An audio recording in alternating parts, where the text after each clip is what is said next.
This is the Nebraska Greats, a weekly podcast as a service to the Nebraska Greats Foundation, which serves former collegiate athletes facing medical needs and financial challenges. Your tax-deductible contribution will change the life of a former college sports hero. Please give online at negreats.org. And now, here's your host, Brett Wetton. Welcome to the Nebraska Greats Foundation.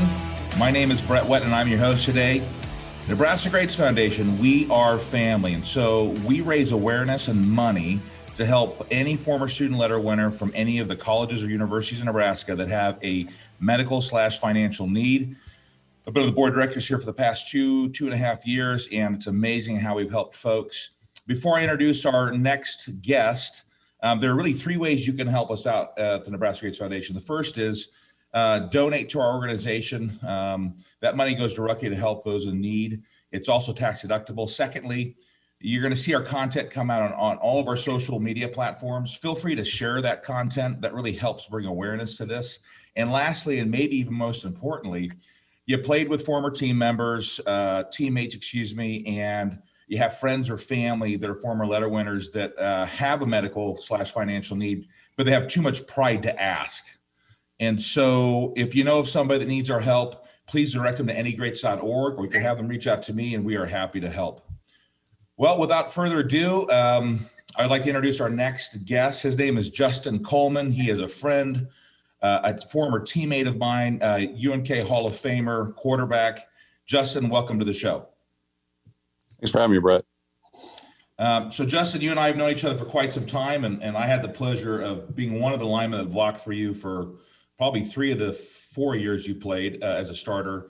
The format of this conversation is just to have a conversation. So this is not an interview. You and I go way back. So I just would like our those that listen to the podcast just kind of get an idea of where did you grow up, kind of your high school experience, and then kind of moving into your college experience at UNK, and then we'll kind of talk about life afterwards. So, well, I'll just jump into this with our first question. So, Justin, you were born and raised in McCook, Nebraska. Is that right? Officially born in, my birth certificate would say Beatrice, but raised in McCook. I moved there when couldn't even remember moving there. So I was that young. So I was around 1, but yep, pretty much raised in McCook, Nebraska my whole life prior to college.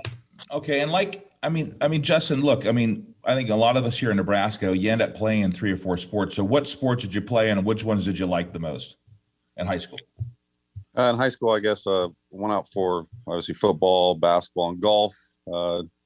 Did do baseball up until I was like maybe 13, I believe, but just kind of gave that up just because of the summer commitment and wanted to go do camps and AAU basketball and that ordeal. So gave that up. But basically, sports been a huge part of my life, just with having a dad that was a PE teacher and coach. So I don't know if I had a choice of not liking sports, but I sure enjoyed it, and it's brought me lifelong friends just because of sports. So one regret, no regrets with loving sports. I chuckle a little bit because you brought up your dad, who has been so involved in your life, and God rest his soul. I miss your father, and so let's just start there. What was that like to have your dad? As you said, you didn't really maybe have a choice, as you kind of smile as you say it, but like, what was that like having your dad being a coach, and he was also a good athlete himself, if I remember right. Kind of walk us through that, Justin. Just having a dad as a coach. I remember being able to go to practices at age 7, 8, just going to football practices. We lived right across the street from the practice field there in McCook, so I would john over and walk. And I got the privilege of just practicing, helping out. Half the time I'd maybe watch it for half an hour, then be playing in the long jump pits or kicking field goals myself. So it brings back memories, kind of maybe a little not so known fact about it. Scott Frost's dad was a head coach in McCook for, I don't know, 2-3 years, maybe 3 years. So just going, I would hang out with him a little bit at practice and everyone throwing the football around. So kind of, so it just kind of brings back memories. My best friend at the time, Mike Broderson, we were able to be junior student managers, so got to do the water bottles at timeouts and that kind of stuff. So it's just being around the game, just being around the coaches and the players, and just just still memories of walking in the locker room and just smelling the sweat as a 7-year-old walking into the coach's office. So just stuff like that, it's just fun to remember.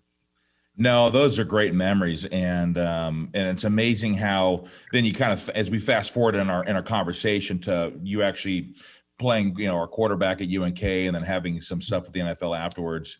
Those are formative years. And so was your dad, so as you got older then and you started playing, I'm sure you went through junior varsity in football and then you went to the varsity team. What was it like? First of all, what position did you play in high school? Was it just quarterback or did you play both ways like most of us do? In high school, was a quarterback, and then I did play a safety on defense. I actually really enjoyed defense, to be honest with you. It's kind of that safety, a thinking man's game back there too. So did play that. Just kind of went through. I didn't start really playing until 8th grade, even though we had a youth football program at Cook. But I don't. My dad wasn't kind of. He was like, "You'll be fine." Basically, you'll be fine playing in 8th grade and stuff like that. And so did that. I started my sophomore year in junior varsity. We had a good quarterback my sophomore year, senior Matt Kaminsky, who actually played basketball at UNK. So kind of stood behind him. They had a good senior class, and that kind of senior class got things kind of rolling, and was able to start my junior year at quarterback, and we got beaten. We were state runners up, got just killed by Hastings in the finals, which is sad to say, but it's you can look back in the record books. The score's not gonna change, so you're not gonna hide from it. But I killed in senior year started, and then just kind of went on from there. But I just having a dad as a coach and stuff like that, you're around it all the time, and you're around, even got the privilege of sitting into just high school coaches meetings, talking about things and kind of going from there. So it's just, like I said, kind of I didn't say I had a choice, but I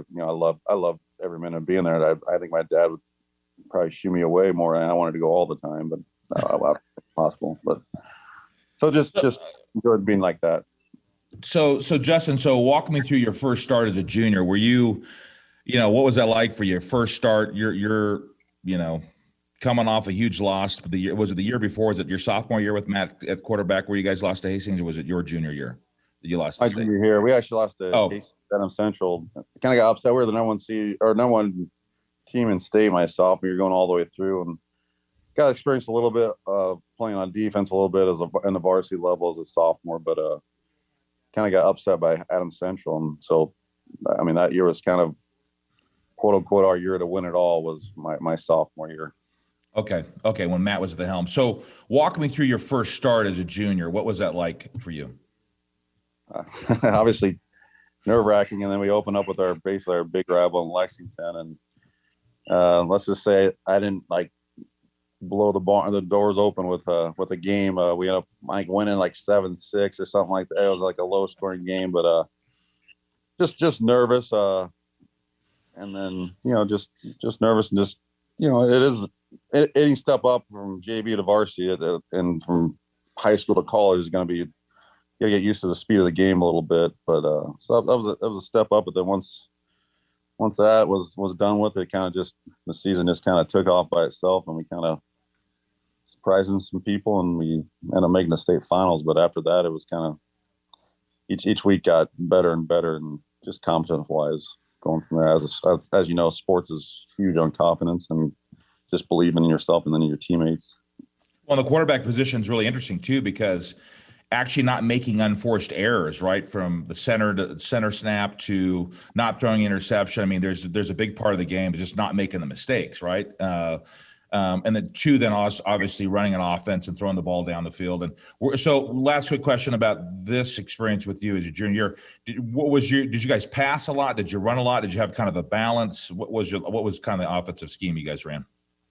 Oh, they took advantage of my fantastic running skills of running the beer option. So, but all jokes aside, probably for a high school team, back when we were in high school, obviously Nebraska was a big option running team, so most high schools kind of gravitated towards that style as well. So we were no different. We ran the ball quite a bit, but I would say we probably passed the ball more than most high school teams, maybe 15, 20 times a game ish in that realm. So we threw the ball around a little bit for a high school team, probably back in that era of high school football in Nebraska. Did you enjoy throwing? Because obviously in college, I mean, you threw for, I don't know, 11 or 12,000 yards. So did you enjoy throwing at the ball in high school?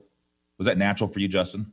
I guess natural, but I guess like anything, I wasn't, like, looking back, I wasn't fundamentally sound as a high schooler throwing. I'd take a 3-step drop and turn into a 7-step drop, but stuff like that, just looking back like that. But as far as like knowing, just from kind of being around the game, knowing how to read coverages and stuff like that, not that high school coverage, it's, basically 2 or 3 different coverages, but at least knowing who to pick out to read and what to do. So, and we did a lot of play action stuff off the veer that probably helped get some guys free, but we obviously had some guys that could catch the ball too in high school. So, well, I've got a story about you reading defenses, which will come a little later, but so let's just kind of finish up the high school part of this conversation. So, who were you recruited by? What were you looking forward to as far as college football? What did that look like for you? Recruited by probably the biggest, like, just Division I was just Wyoming. I know I got invited to a summer thing of theirs, and then they were kind of letting me know that I was, in their top 3 of quarterbacks. Their number 1 quarterback ended up committing out of, I think, it's the Denver area, so they kind of stopped recruiting me. They only taking 1 quarterback who actually had a good career, and I know he was, I believe, he was at the NFL Combine with me. So, I mean, obviously that was fine. But then after that, it was just kind of the Division II schools around the area. I knew my limitations as a runner, so it kind of crossed out a few, like UNO, which obviously had a good program back in the day, but they were option football. And then South Dakota was running a little bit of the veer, but I kind of knew that I wanted to throw the football around. I was looking for a school that would put the ball in the air, so it kind of came down to UNK and Fort Hays State at the end. But then UNK, just because of the offense they ran, then also knew, like, Nate Newhouse and a couple guys that were already there that obviously peer recruited me there, and I felt at home at UNK just from going on a visit from UNK versus Fort Hays State from the get-go. So, yeah, I felt the same way about UNK, and so we were in the same recruiting class and came in at the same year. It was 96. So recruited. Okay, so let's skip forward a little bit. So you graduate high school, and then you're coming into college, and of course, I was there the whole time you were, and so, I guess walk me through your first impressions of your first camp at UNK and 2-a-days, like they used to do it. We practiced 2 days. I could still feel the dew on the morning practices on your pants when you sit down and stretch. So yeah, the 2 days were. It was. I remember leaving and hugging my mom goodbye and crying and going out the door. But by 30 miles down the road, I was ready to do the new experience. But as far as the first year, like any freshman, I was scared as hell to be late for any meeting, probably 20 minutes early till meetings, that kind of stuff. But I going into that year, that my year, I was under a firm understanding that I'd be redshirting. So that kind of maybe take the pressure off you, and just kind of knew that just kind of go learn as much as you can. And knowing that the following year, we had 2 senior quarterbacks at the time, Chad Rutar and Joel Stair. And so that knowing that they were there, and, to try to learn as much as, and possibly, goal was maybe to start the next year. That was my mindset going in. So I was learn as much as I could the first year, but yet also just kind of getting into the college life. And back then I weighed $180, $185, and I knew I needed to get in the weight room and stuff like that as well. So that's kind of what mindset I concentrated on going into that first year. Yeah, and Justin, I mean, look, I remember when both of us arrived for our orientation, and Dick Collins, God rest his soul too, he recently passed, our equipment manager, kind of grabs you, and he either likes you or doesn't like you, and so you kind of go through that, and then you get set in the new system. And I remember our orientation meeting with Coach Morris and Coach Boroff and the staff, and we were introduced to the no huddle offense, and was that pretty easy for you to pick up? I mean, obviously I was one of your offensive linemen, and of course that took us some time to pick up the language, and and then obviously the defense can stem, and you got to change the play and all this jazz. Was that easy for you to pick up? Did you like it once you learned it? What were your thoughts on it?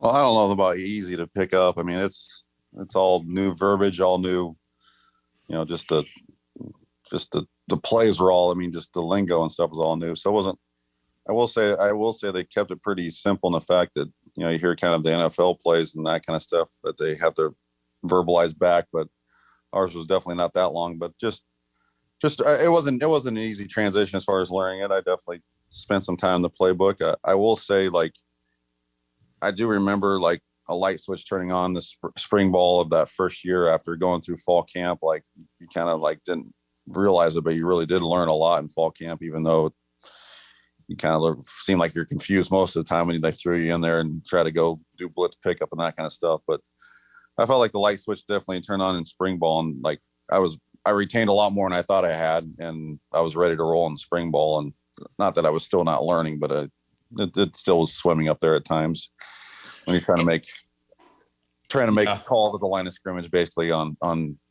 pass protection and stuff like that. Right. And then also, the pace of play was different, right? Probably than what we played in high school. So I thought that was another thing that you kind of had to adjust to as a lineman and as a quarterback, kind of running all of us down the field, right?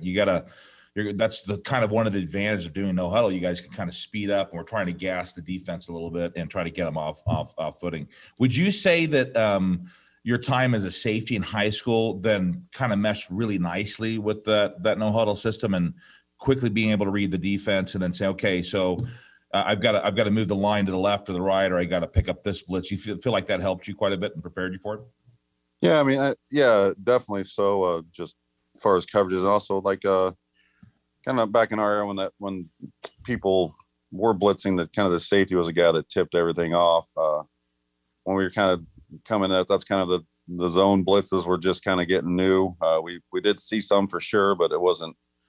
There was still a lot of man blitzing and the safety moving over the top and stuff. But definitely the safety was a key as far as blitz picking up blitzes and kind of reading coverages and stuff like that. Was the safety is big, and can't say that I pay attention a lot. I mean, obviously I pay attention, but just following the game, I know it's it's a little more zone blitzing and stuff like that now. So it's a little different in that respect, but I still think safety's probably going to tell you coverage wise and stuff like that even now. Well, and like the NFL, a lot of times the center is going to call the coverage. When we played, you would call the coverage protection. And I still remember all the verbiage. Like, you literally go through our entire playbook, and I have it memorized, and I'm sure you do the same. It's the same for you. And so when you're reading those blitzes, anyways, I just wasn't a great so let's see, your redshirt freshman year, let's just skip forward to your third year. So your redshirt sophomore year, that was so much fun when we were playing together, and everyone knew the playbook, everyone knew the audibles, and it was just really awesome. Speak a little bit about, when you got into your redshirt sophomore year, and we're just running the offense down the field. I mean, it was just an awesome thing to be a part of, wasn't it, Justin? Yeah, I mean, kind of as a player, you kind of know when you've kind of reached your, not potential, but when what everybody else is supposed to be doing and not just yourself. That's kind of when things click. I mean, it was. I mean, football's fun when you're moving the ball and scoring and working together. So, things just got easier as far as when we got there. I know, I think our junior year, it seemed like we kind of exploded with offense that year and kind of had some probably known for big plays and maybe almost scoring too fast sometimes to rest our defense. But that's kind of the mindset you have, is be aggressive. And that's kind of the mindset I had as a quarterback was, I was going to take our shots. And I know sometimes I probably put you guys in a bind by holding the ball a little too long for you fellas to block, which probably is, with all this analytic stuff, probably wasn't a good thing back in the day. But that's kind of was probably my thing, as I held the ball on for quite a while sometimes. And I guess in my mindset was, I'm going to try to make a play, and that's how I make a play, because I wasn't the most fleet of foot. I wasn't going to be scrambling around making plays down, like with my feet and getting out of the pocket. I had to stick in there and try to hold on the ball as long as I could for the receiver to get open sometimes. Well, it was always comfortable for us because, again, it was always personal for us. Like, hey, don't let anybody touch Justin. We were blitzed a lot sometimes. I mean, they try to run the corner blitzes on us, and I remember trying to pick some of that stuff up. And we always knew where you're going to be. And the other thing that was really great about you, Justin, is that, you could take a little bit of a hit. We never wanted you to be hit, but if you took a little bit of a hit, you were just so strong, you could just push people down and make great throws. And so, those are some of my most favorite years. And I know you feel the same way about it. We had so much fun doing that. So one of the coaches I wanted to highlight, obviously Coach Boroff, obviously he's a legendary coach. And then, Coach Morris, offensive line coach, who ended up taking over for Coach Boroff our senior year. But talking a little bit about Nate Katzer, I think one of the things that I wanted to bring to light a little bit is that Nate Katzer, I think, is with the Redskins right now, special teams coach. He's spent many years in the NFL after UNK. Talk to me about that. Talk to us about your relationship with him. And he was a big Division I coach. So, what was that like, Justin? Well, you take every coach you had and you kind of take a little something from what they brought to you. Coach Katzer, he definitely took me to that next level of thinking as far as how to watch film, how to just kind of analyze film, that kind of stuff.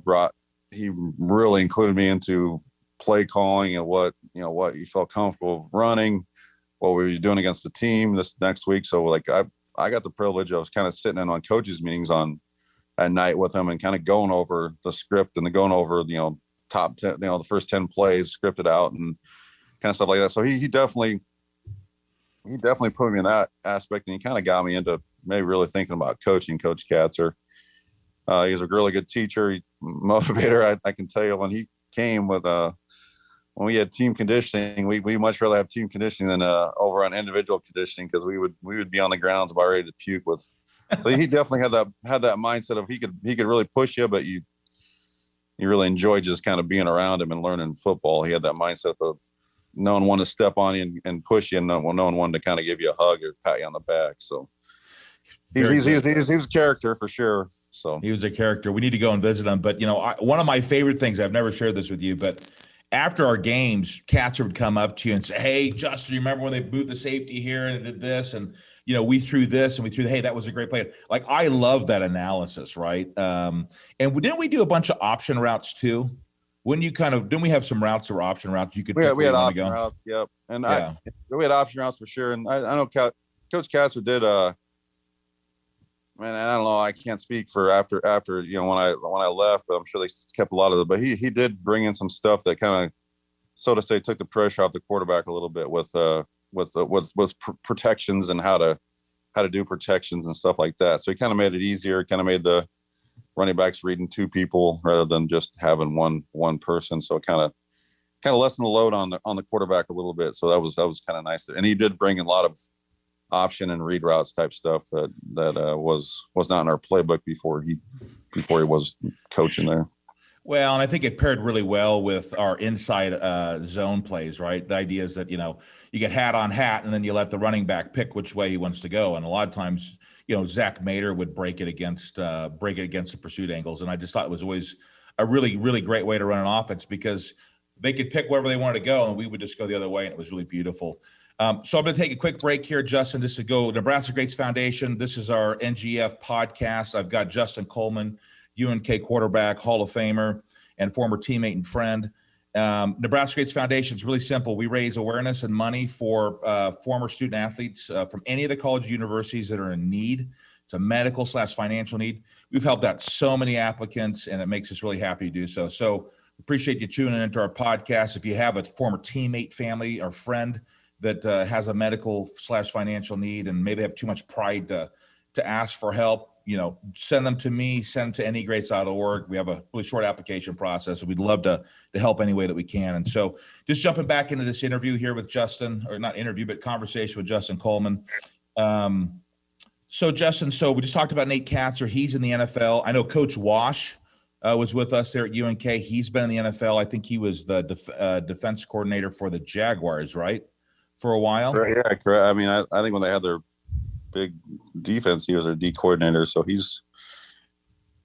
looking back, that was quite a coaching staff that we got to be a part of our senior year. I know Coach Wash still stays pretty in regular touch with Rich Broderson there at UNK. So, he keeps in touch with the people from UNK. And I think you would agree that, there's some great people at UNK that it's a great community, great people. And when people leave, I think they do keep in touch, and got to golf with one of them, and Dr. Rogers. So he's quite the character, and he's a guy I'll never forget. And the guy that, because of UNK, is where I met. So That's kind stuff of like that. it's a common theme in Nebraska, and it's obviously the theme of our foundation. That is, we are family, and I think a lot of people are understated. I think as you look, so many great people have come out of Nebraska, and we're not arrogant about it, and we're I just think just really friendly people. So we need to go visit Coach Katzer and Coach Wash. We should go watch a camp or something like that. Go check those guys out. But so let's go into the senior year here at UNK. Obviously, there was a lot of expectation on us going into the Rocky Mountain Athletic Conference our senior year, and to that point, I mean, you had just had a stellar statistic. Your statistics were just stellar, right? Passing the ball, thought we ran the ball well. And so talk to me, I was with you on this, but talk to me as we get ready for your senior year, kind of what you're expecting, and then we'll kind of go through the end of that. Like going into my senior year, I'd kind of garnered some accolades, and also was getting, like articles out there about being a possible NFL player and stuff like that. And so, like that pressure was there. I definitely tried to prepare myself that summer. I know I busted in the weight room. I probably, looking back, maybe I shouldn't say gained weight. I mean, I was putting on weight. It was more, muscle and pounds, but, just looking back and not having a nutrition program, I think, I got to like around 250 by the start of the season, which I probably should be playing more at that point, 235 to 230, just kind of stuff like that. But I really did try to work at it and stuff like that. And, but it's hard not to look forward, and it's hard to stay in the moment when you're kind of getting those, recommended or just accolades and stuff like that, your name being tossed around. But, I just wanted to go with that senior year. And then we had Coach Katzer, who was brand new, and kind of working with him, and then just kind of Coach Morris's first year. So it was, it was a change, but it was a good change. And, I'm glad to be a part of it. Like Coach Morris's first year, because I know he ended up having a great career there at UNK, and took him to the next level as far as what we were there. And hopefully we were part of that, just getting them ready to go for the next level, qualifying for the playoffs and that kind of stuff. So obviously we didn't reach our goal of, winning the conference ever, but we were always, always up there pushing for conference titles, but couldn't quite get over the top. And that's kind of, looking back, I wish it would have happened, but it never did. Yeah, I feel the same way about it. Yeah, so it's interesting. So Justin's very humble here, but you were a Harlan Hill, which is the equivalent of the Heisman for Division II players. You're a finalist, finalist for that. And I don't remember, were you on the All-American? You were on a bunch of other, I can't remember if it was what were some of the things you have to be a little more specific for everyone? Well, I know I remember seeing a publication out there that, Mel Kiper before the season started had me listed as a fifth best quarterback, going into the last year, stuff like that. You kind of see stuff like that as far as, awards or your name being thrown around. I remember, just a quick story. I remember having an agent call me that summer, and I really thought, this is being naive and maybe coming from Division II, and maybe probably having, like if you're a place like Nebraska, they kind of know the process of how that stuff works and when you get contacted. Well, I thought it was illegal. And so I'm almost hanging up on the guy because I don't want to talk to him, because I don't want to be, ineligible because I'm talking to some, but I didn't know that it was illegal, that they can start contacting, they kind of start contacting you and kind of get your name out there and going with things. So that summer, I remember, coming home, like I lived with Mike Broderson and Scott Mollering, and they were like, there's another agent left a voicemail on our call, our caller ID, and I really thought at first it was illegal, and I didn't really know what, how to even go through that process. So, just looking back, it probably would have been nice to sit down with somebody that had gone through the process and known what's going to happen and stuff like that, so.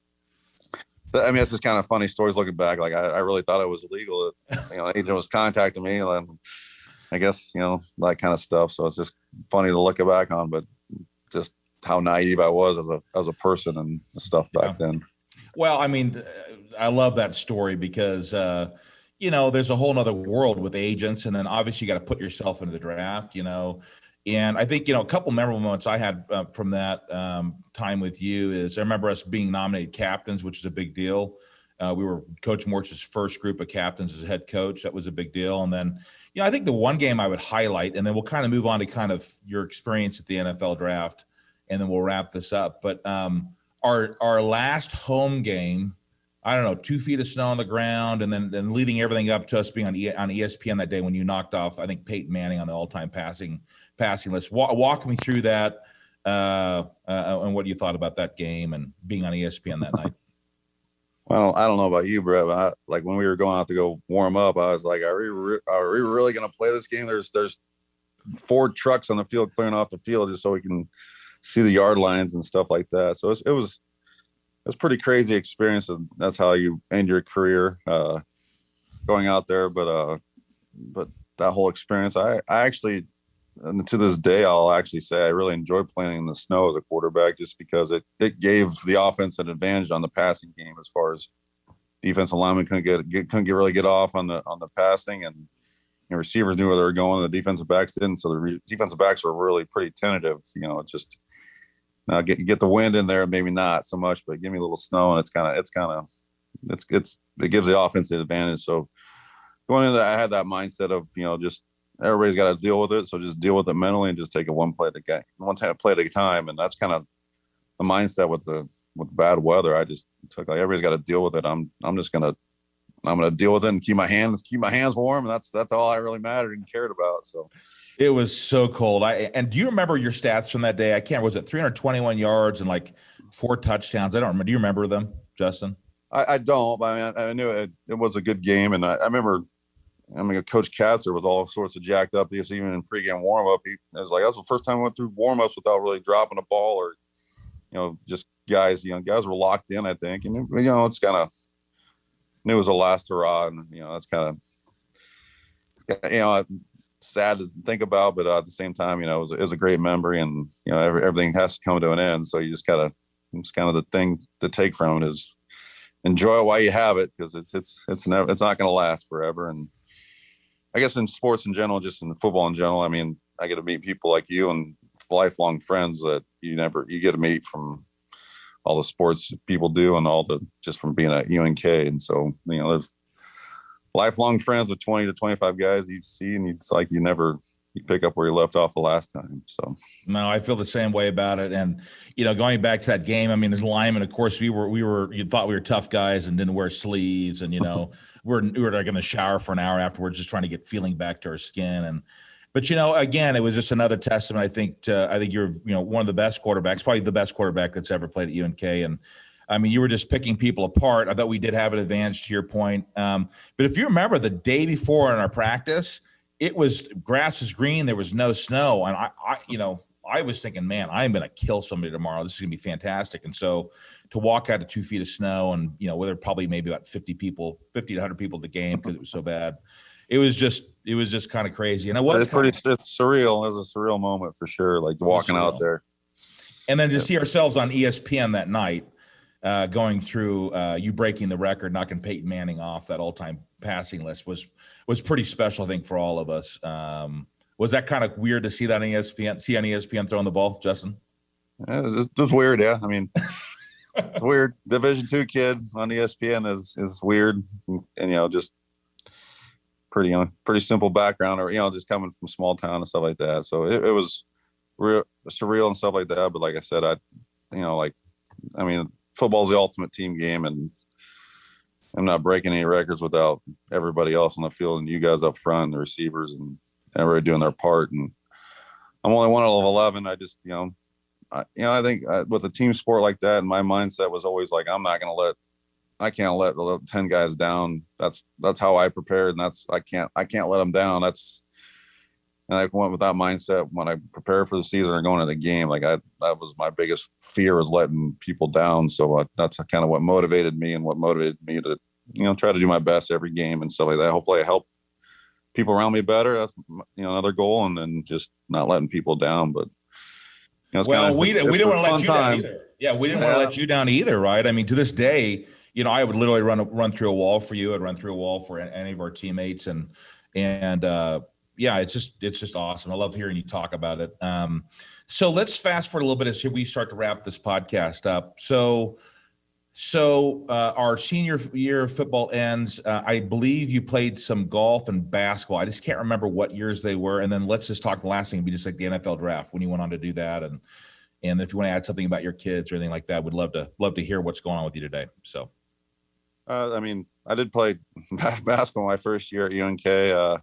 That's right. To this day, I don't know how like a person like Coach Crop did that. Like I weighed 20 pounds, 25 pounds more than I ever weighed playing basketball. And I just the thought of trying to get in shape for basketball shape going from there. So that did not last long. So gave it one hurrah and did that. But for those people that do it, I got mad respect for people that can cross over and do the football and then go into basketball and do that. Like it's pretty unbelievable. But so the basketball, then after our senior last year, I decided to give golf a whirl. I ended up qualifying for a varsity meet and going off hitting range balls before our first round, my driver breaks. And Coach Beechner was our coach, and I don't want to he was just a little bit older than myself. So his driver was not quite up to, as far as swing and stuff like that. So I had to hit my 5-wood off the tee for a whole 2 rounds. So didn't go well, but then kind of don't know what's going to happen with the NFL or the NFL level. And so I kind of decided maybe that's probably if I have to go somewhere for football, that I kind of went to Coach Beecher and said, you know what, you probably better get somebody else to be number 5 or have somebody else, because I can't commit to the whole season for sure, just knowing I'm a football. So then I think invited to the NFL Combine. That was an experience I'll never ever forget. Kind of the craziest job interview you'll ever kind of imagine. And I shouldn't say crazy. It's just, it's a unique experience. But yeah, they want to put you through the ringer, so you're getting up at 5 or 6 every morning. Just they want to see what you're made of, type thing, and kind of wear you down a little bit that way. And then I'll go work out, taking Wonderlic test or taking some test for 400 questions, just the interviews, and basically standing up in front of 200 scouts and just your boxer shorts on, looking at you, going through body fat. So it's quite the ordeal. And then I remember you see each team doctor and stuff like that, and I was on my last one, and they're pulling on your arms and legs, and my shoulder kind of gave out on my right shoulder. Just they're pulling down on it, and they thought, well, you're going to go to MRI, might have something wrong with that. So I remember going to they transport or go to some hospital or whatever in a van. And so rode over, I don't know if you remember Leonard Davis from Texas, big old lineman. So rode over with him to go take an MRI because some team doctor thought I might have something wrong with my shoulder. So stuff like that. But it was a great experience and something I'll never forget as far as the NFL Combine. Who were some of the guys you threw with? Wasn't Brady there? Was Vic there? I can't remember that class. Michael Vick was. He actually didn't do much in the combine. Came in for some interviews and left. But Drew Brees, was one of the quarterbacks there. That Tim Hasselbeck, he's on, on the shows. And actually, he married I can't remember her name, but she was on The View, I believe. But she was on Survivor, and she was actually on Survivor when we were at the NFL at the Combine, and he was like, she could be back home in bed. I wouldn't know, because he wouldn't know what was going on. But she was on Survivor at the time, and he was down that thing. So I hung out with him quite a bit and kind of got to talk to him. But it was pretty interesting. And then she goes on and has a job in television as well. So it's pretty kind of crazy and stuff like that. I think about, but so Chris Winkie, I think, was there. Chris Winkie from Florida State. Yeah. And Carson Palmer, who's obviously made his career too. So I remember, wow. I remember thinking, listen to that guy talk, and I was like, that guy's got a bunch of hot air going, but it's worked out for him. Just have an opinion, and that's what matters, right, Brett? Just have an opinion. That's very funny. But so did you have the moment? So when I went to the Seahawks, I've been sitting there getting ready to go. Did you have a summer moment where you're like, okay, I'm from McCook, Nebraska, and I played Division II football, and here I am on the biggest stage of the NFL. Did you have that moment where maybe it was afterwards, you're like, okay, that was crazy. I never thought that this would happen in my life. Before going down, I for sure did. I obviously something you dream about, but it's something that you don't know if ever going to be reality or anything like that. You don't think it's going to be reality, but you have that dream. And then I remember going down thinking like one of my, big guys with we watch football on TV just like any other college kid or the kid that follows college sports, or I'm with those guys that are on TV, which, looking back now, like when I was in the experience and actually, throwing or doing something that it never really crossed my mind. I was just there playing football, and I felt like I belonged. It wasn't like I was, it wasn't like guys, that's impressive or whatever. But, you do see some like athletic wise and stuff like that, some freakish things that you don't see at Division II with, right. 260 pound guys run, flying down on the 40. You're like, that's pretty impressive, watching that guy run. But you see that kind of stuff. As far as just like throwing the football and that kind of stuff, it was,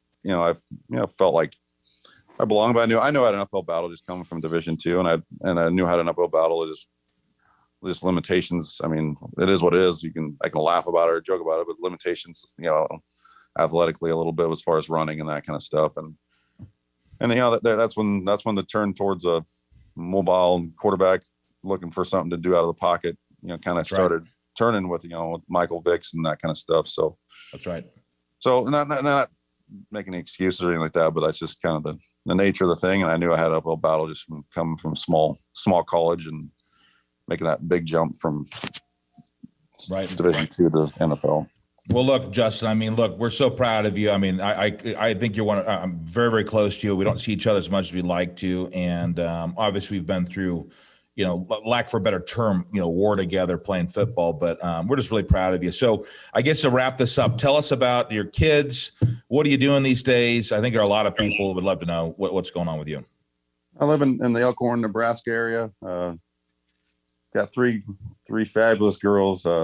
Grayson, the oldest, 14, Kinsley, the middle one at 11, Jayla, the youngest at 8. So going to be a soon to be freshman, 6th grader and 3rd grader. So that's other than work and spending time with my girlfriend and her family, and just following our kids around is kind of what we've been doing, Michelle and us. So we got 5, and they're all active and they're all doing their thing. So I look forward to each day. Like they look forward to each day. So like that's kind of, my life right now is kind of based around my kids and following their activities. And then, which I shouldn't say, I love that it's based on that. So, and then just I work for a company called Abante Marketing, do screen print and embroidery, promotional products. So work with schools, colleges, high schools, middle schools, corporate America, anything you can think of that throw your logo on. So give me a shout if anybody out there needs something. No, I love it, man. I love it, Justin. Look, man, enjoy those kids. You don't get that time back. And I know you're really involved with them. My hat off to you on that. And I guess, hey, Justin, we want to say thank you for joining us for this podcast, man. It's really good to see you. Thanks for having me. And we'll get together soon. We'll get together, play some golf, and thanks again, Justin. So Nebraska Greats Foundation, we're going to wrap up our podcast. Again, anygreats.org. Our saying is we are family. So if you know of a former teammate or friend or family member that has a medical/financial need, please reach out to us at anygreats.org. You can reach out to me on any of my social media platforms, and we're just really grateful for Justin's time, and we hope everybody has a good day. Thank you. This has been Nebraska Greats, a weekly podcast serving the Nebraska Greats Foundation. You can find each episode on Apple, Spotify, Amazon Music, Google Play, and anywhere you get your podcasts. Please give generously to serve Nebraska's former sports heroes in need at anygreats.org. And be sure to follow the Any Greats on Facebook and Twitter.